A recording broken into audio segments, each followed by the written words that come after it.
Good afternoon, everybody, or good morning or good evening, depending on where you are. And welcome to this fourth annual meeting of the International Finance and Macroeconomics Program of CEBRA, the Central Bank Research Association. In particular, I want to give a very warm welcome to all our speakers and discussants who are joining from all over the world, from late night in Asia to early morning on the American West Coast. My name is Ulf Söderström.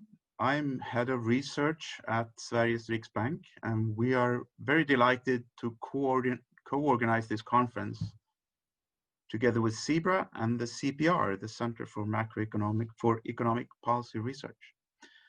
We had, of course, planned to welcome you all to Stockholm for this beautiful gray October day, but we have to move online like so many other conferences these days. We'll be doing our best to make this run as smoothly as possible, and we'll try to make sure that we keep the schedule. And of course, we hope to be able to welcome you here in person sometime soon. The topic of this conference is exchange rates and monetary policy, a perpetual issue for many central banks all over the world, and in particular for the Riksbank, perhaps in particular for the Riksbank at least.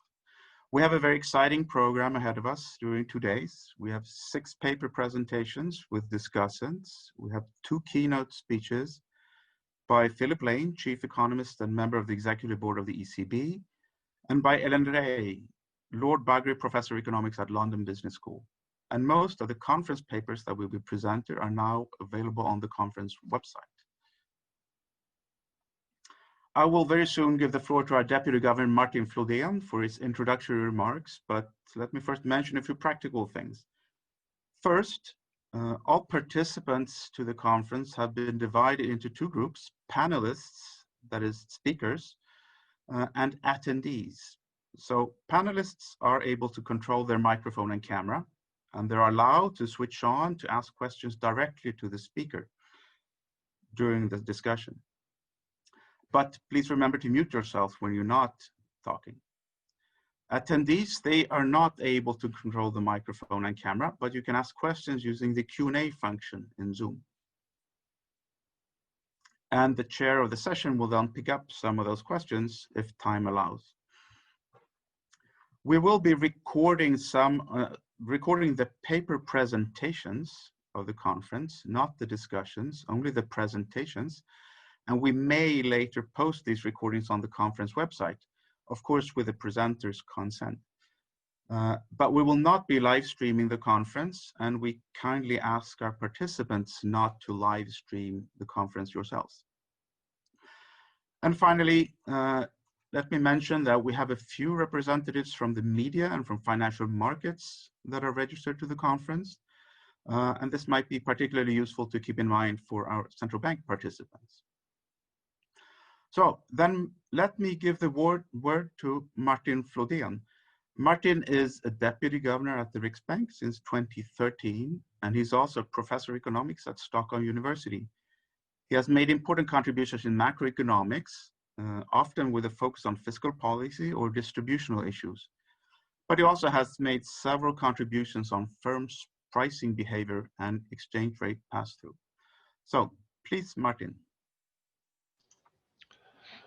Thank you very much, Ulf. Let's see if I can share my screen here.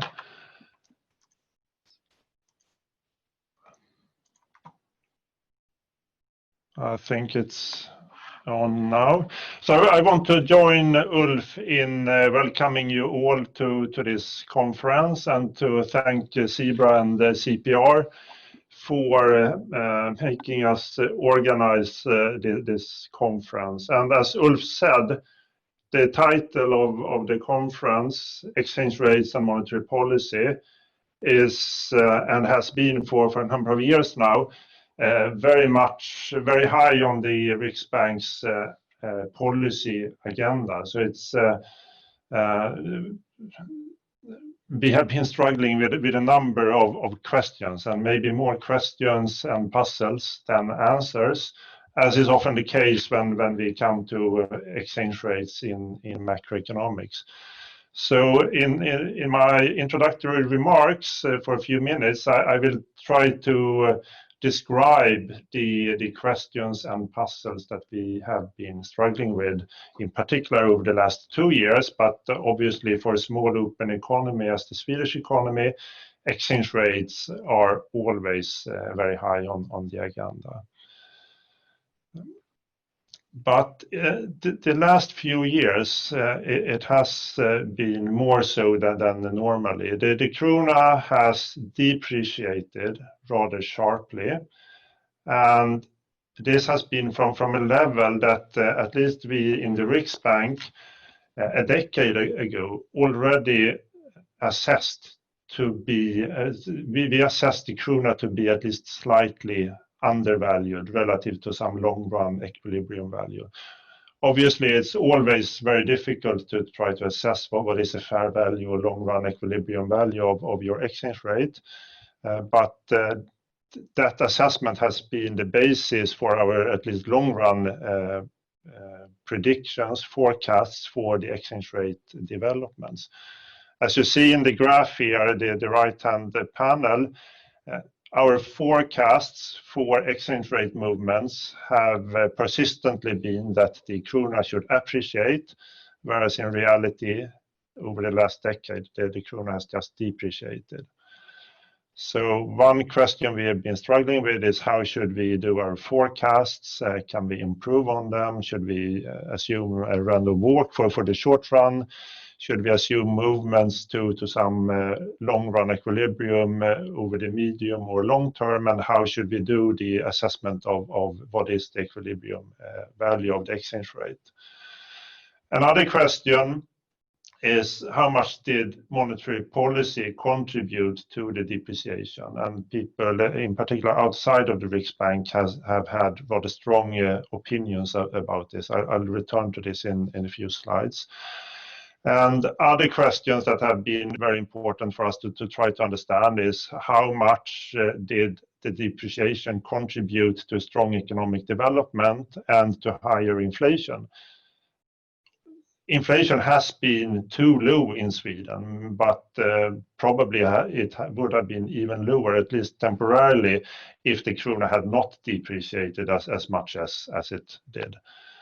Another question that has been raised, in particular in the public debate, is doesn't a weak krona make Sweden or the Swedish population poorer in some sense? It affects our purchasing power externally. As I indicated, in the public debate, this has really been discussed, and people have strong opinions about their exchange rate. My feeling is that whenever the currency depreciates, people are a little bit upset. It's a little bit a feeling of proud in having a strong currency. And I have a lot of headings here from the Swedish media, from the prominent Swedish newspapers. Unfortunately, it is in Swedish, but I guess many of you can still get a feeling for what it's about. It's mostly critical and at least rather curious about why is the krona depreciating, and is this something that the Riksbank is trying to engineer, and who benefits from having a weak currency. So we have had the lively public discussion in the media, in hearings in parliament, talking to business leaders, listening to business leaders when they debate this in the media. We get quite a lot of emails and letters sent to us in the executive board here in the Riksbank, often with questions that are on the critical side relative to the Riksbank's contribution to the exchange rate development.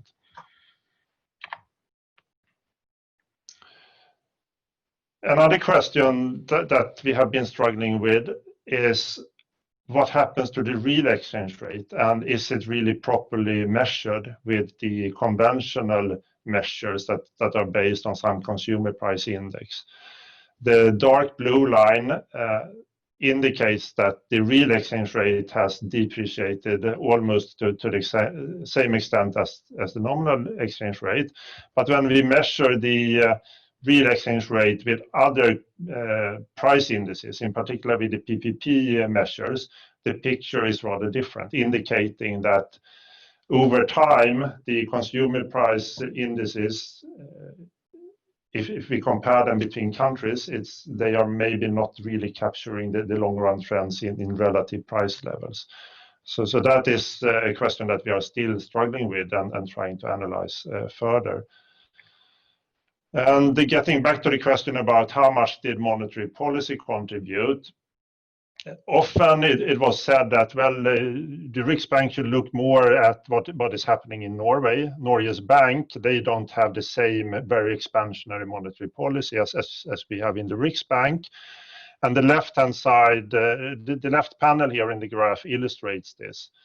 Norges Bank had a higher policy rate than what we had in Sweden, and the Riksbank policy rate has moved rather closely together with the ECB policy rate. So the question then is, why did both the Swedish and the Norwegian krona depreciate and move hand in hand when monetary policy was very different in the two countries? And why did the Swedish exchange rate depreciate sharply relative to the euro when the Riksbank and ECB had very similar monetary policies? So we, of course, think that the monetary policy does affect the exchange rate and that it has contributed to a weak Swedish krona, but it cannot be the full explanation when we compare Sweden and Norway in particular.